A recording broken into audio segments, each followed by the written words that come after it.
Driving for dollars. If you are a real estate investor, you've heard of this.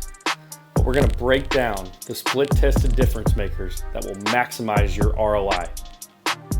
For the newbies, this is arguably one of the most profitable ways to lock down contracts in real estate without spending more than a few hours and some postage to get started.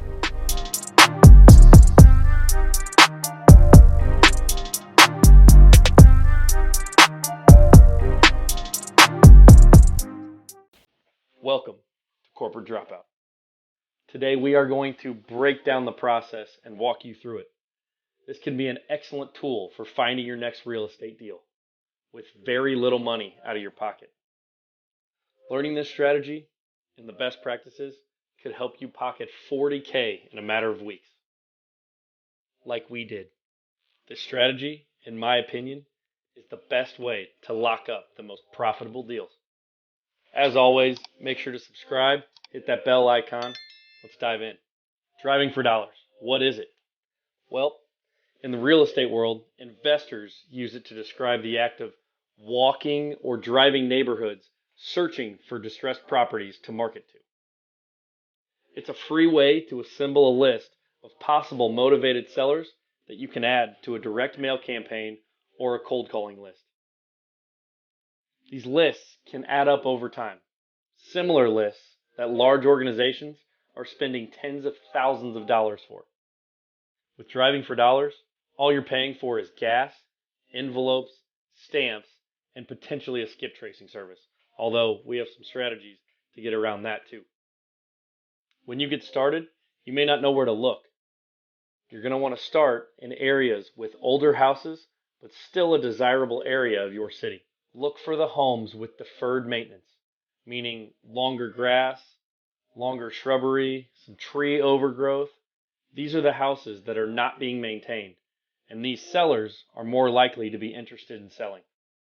The thought process is, if they can't maintain their property, there's a good chance something is going on financially, or maybe the house is vacant.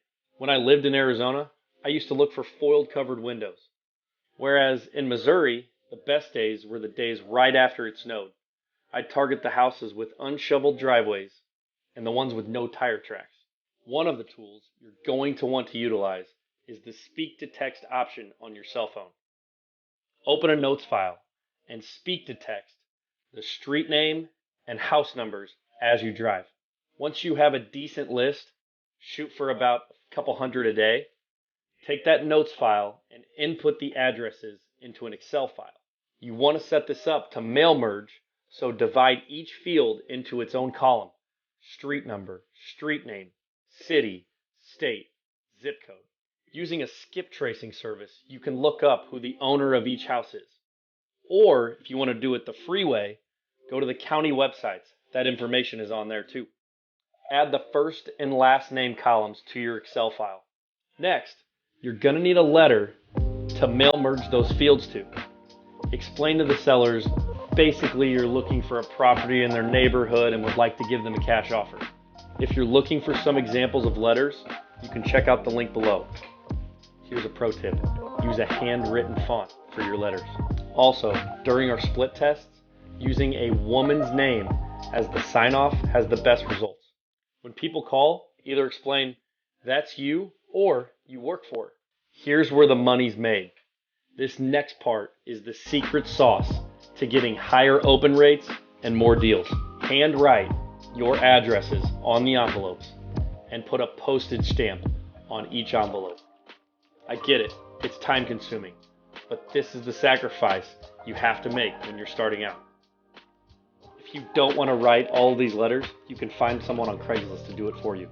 Another pro tip, using one of the promotional stamps from the post office can help increase open rate.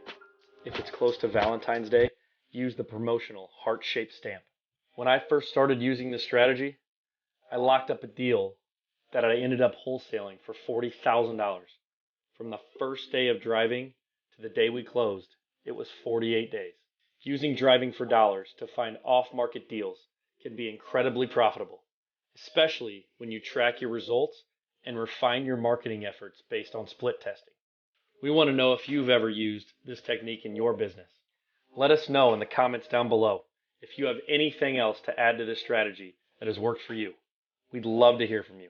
That's it for today. If you like this video and want to see more, make sure you leave us a thumbs up, subscribe to our channel, and hit the bell icon. Until next time, see you later, Dropouts.